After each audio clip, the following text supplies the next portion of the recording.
Bueno, y como precisamente Zenén Seferino... No, a ver, ahora le pones el ritmo para ver a toda la gente. Compañeros, muéstrenme nada más cuántas personas nos están acompañando. ¡Fuerte! ¡Allá! ¡Eso! Bien. Mi querido Zenén, muchas gracias. Gracias. Siempre. Me tengo que ir a un concierto, pero nos vemos mañana aquí, ¿no? El problema es que no invitas.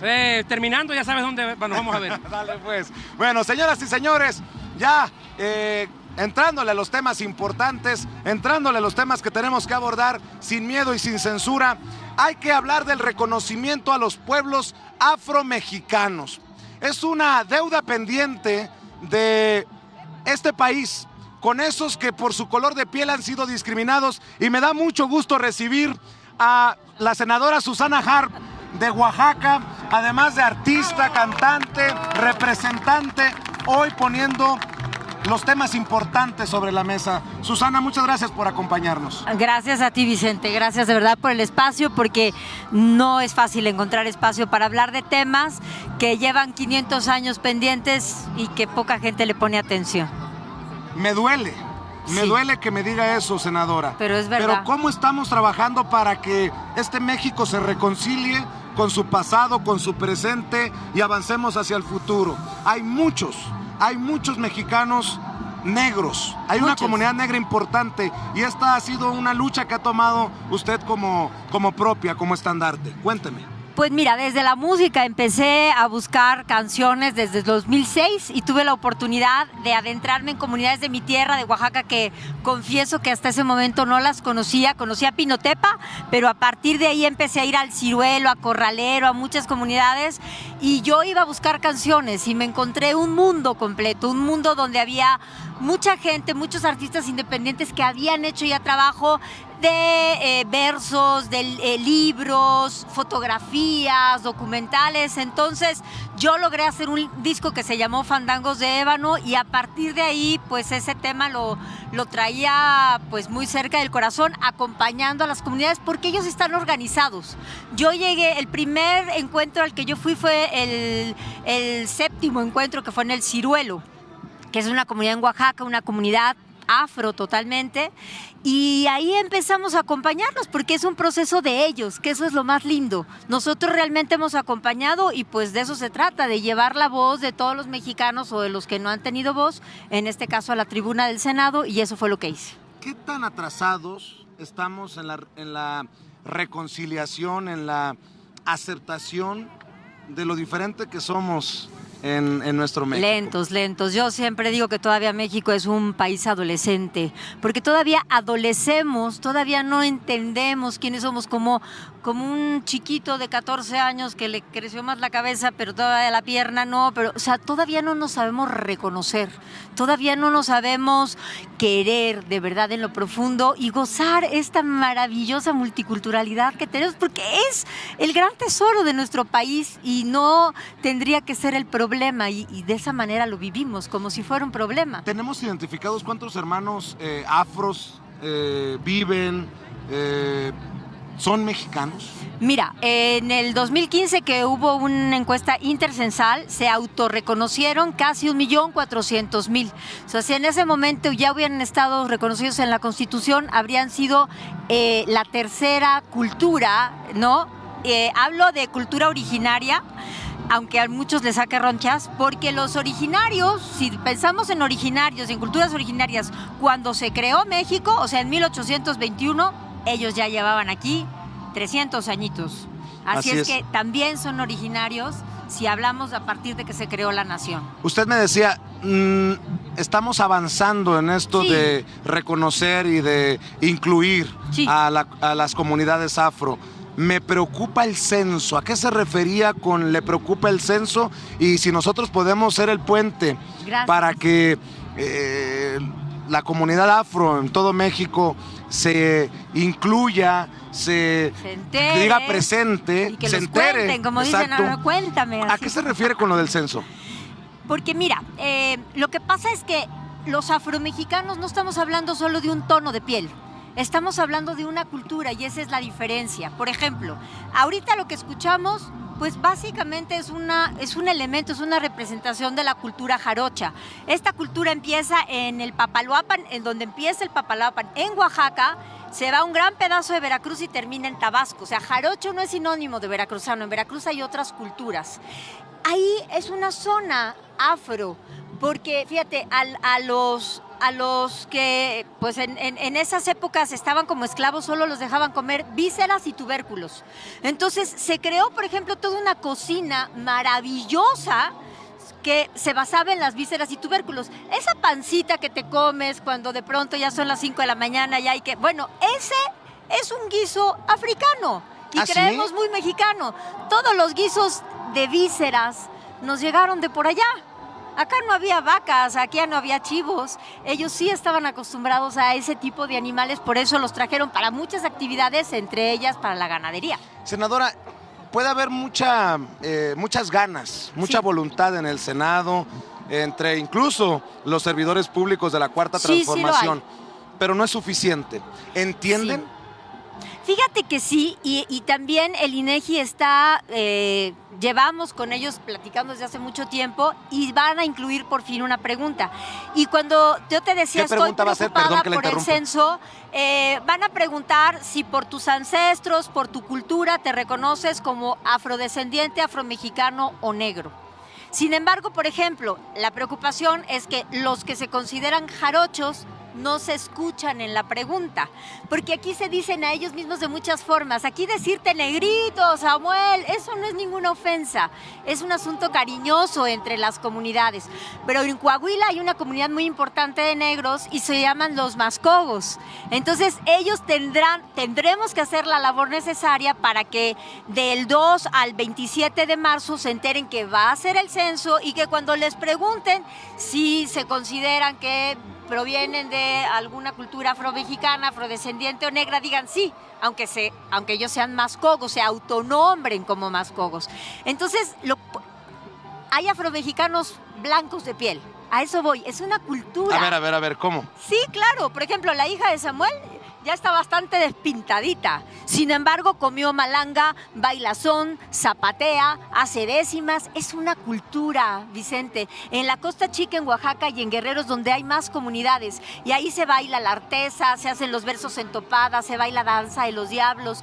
Hay gente que viene y sus padres son de color muy oscuro y ellos ya salieron más despintaditos, pero tienen la cultura. Y a eso nos referimos, no al tono de piel. Me llama mucho la atención cómo lo habla con una naturalidad que creo que no debería de ofender cuando dice despintaditos, pero todavía, y debido a esta exclusión, a esta discriminación, a este racismo Sí. que ha sido rampante Sí. históricamente, habrá muchas personas que se sientan Claro. sensibles ante Sí. ciertas expresiones, ante Sí, ciertas cosas. Y ellos mismos también por eso a veces dicen, no, yo soy quién sabe qué, pero no quiero poner que soy afromexicano, eso suena rarísimo.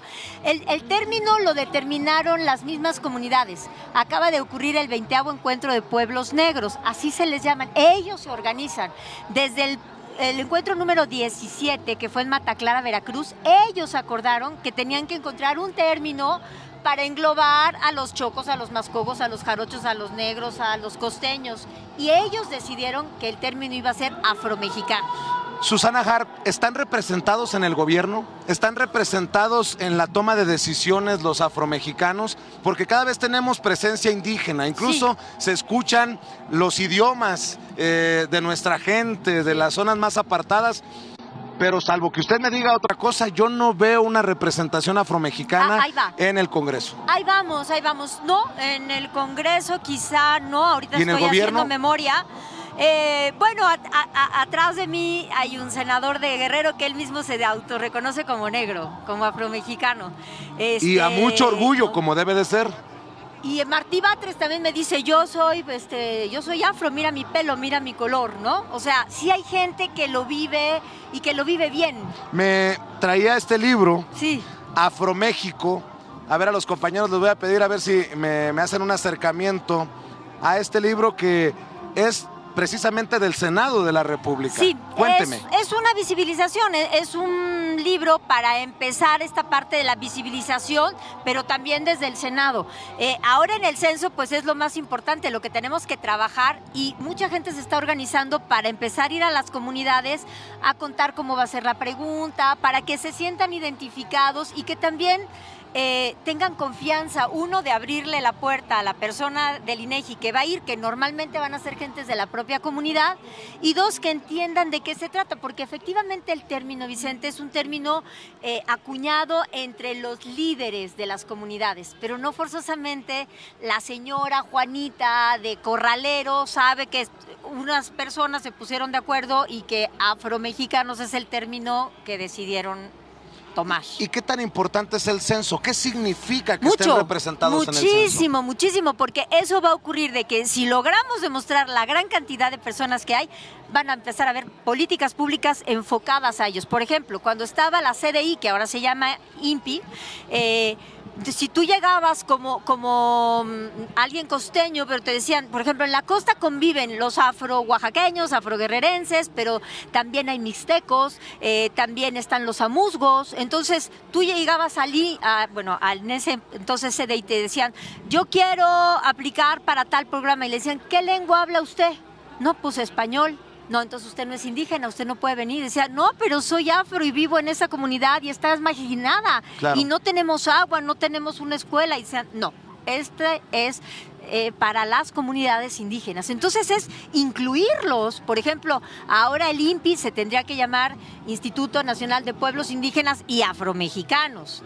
Ahora, la comisión del Senado ya le pedimos que se cambiara el nombre y se va a llamar no Asuntos Indígenas, porque pues los indígenas no son asuntos. Entonces vamos a nombrarla Pueblos Indígenas y Afromexicanos. Y hablamos en plural, Vicente, porque no es lo mismo los pueblos afros de la Costa Chica que los pueblos afros jarochos, que los pueblos afros que están en la zona de Coahuila. Y además, fíjate, para tu sorpresa, porque para mí la fue, el estado donde hubo más autoadscripción fue el Estado de México y luego ¿sí? La Ciudad de México, porque hay una diáspora. O sea, en estos 3, 4 estados que te digo hay comunidades. Tú entras a Zapotalito y dices, ay, llegué a África. O sea, de verdad es un mundo maravilloso, jocoso, bailan increíble, o sea, la gente es muy amorosa. Creo que es Pero una oportunidad. Hay muchos que Y creo están que es una sueltos, oportunidad que con estos esfuerzos también para reencontrarnos con nuestro Claro. México. El México que no conocemos, pero que también es blanco, verde y rojo, ¿no? Visibilizarlo, porque yo creo que es la peor discriminación, es la invisibilización. Vicente Guerrero era afromexicano, Morelos era afromexicano, Yanga, el primer libertador de un territorio en el continente americano, fue un africano que se fue al monte y que se hizo un cimarrón. 200 años antes de la independencia, Vicente. ¿Tú lo has visto en algún libro de texto? Pues no, ¿verdad? Entonces, eso tenemos que empezar a visibilizar. O sea, no es la tercera raíz, es la segunda raíz, la africana. O sea, llegaron miles de españoles, pero llegaron millones de africanos al continente americano. Entonces, ha habido una invisibilización, así dices, pero bueno, empezamos a reconocernos de verdad con esta integración, como decías tú, amorosamente, gozosamente, porque si algo nos trajeron de África fue un gran gozo. Les amarraron los pies, pero seguían bailando la artesa y el son en la tarima. Entonces ahí está una herencia maravillosa. Quiero que aprovechar tenemos. para mandarle un saludo a los pueblos afromexicanos que hoy pueden decir que su voz no había sido escuchada hasta ahora aquí en La Octava, en este espacio. Hemos sido irresponsables los medios de comunicación también en esta invisibilidad de de las comunidades. Sí, pero es por ignorancia y es por una ignorancia nacional. De eso se trata. Estar en el 2 constitucional, que ya se logró el cambio constitucional. Ahora viene todos los cambios, la armonización, que es algo que me encanta del Senado, no me siento tan mal. Si resulta que las leyes se armonizan, digo, ay, bueno, qué bueno. Entonces es ir como aterrizando eso que quedó en letras de oro en la Constitución. Bueno, ahora hagámoslo realidad, porque dentro de las comunidades más marginadas están las comunidades afro. Y ahí es donde tiene que servir el censo. O sea, estamos discriminados los pobres, luego las comunidades indígenas y hasta el fondo del escalafón Sí. nuestros hermanos afromexicanos. Sí, o sea, cuando ya ves mediciones de si tienen techo, si tienen piso, de qué es su piso, o sea, ese tipo de mediciones, las comunidades Son afro los salen muy abajo. Más olvidados de los olvidados. Es que ni siquiera los contábamos, imagínate, es la primera vez que los vamos a contar de a casa por casa. Pues yo le quiero agradecer que venga a poner sobre la mesa aquí en Éntrale Sin Miedo con un servidor Vicente Serrano estos temas que deberían de ser parte cotidiana Sí. del debate público en nuestro No, México. te agradezco Y muchísimo espero que el sea la tiempo. primera de muchas oportunidades que tenga de venir La más a platicar. feliz. Y no solamente de estos temas, porque hay muchos temas. Claro que sí, con gusto. Le agradezco, Susana Harp. Gracias. Es un gracias, placer Vicente. y aquí estamos para escucharlos a todos. Gracias a ti, muchas gracias. Voy a ir a una pequeña pausa. No se vaya para ningún lado. ¿Tienen frío? ¡No! ¿Nos vamos a ir? ¡No! Nos vamos a quedar para seguir hablando como los chayoteros. No se atreven, no les interesa o no les conviene, porque no van a morder la mano que les da de tragar.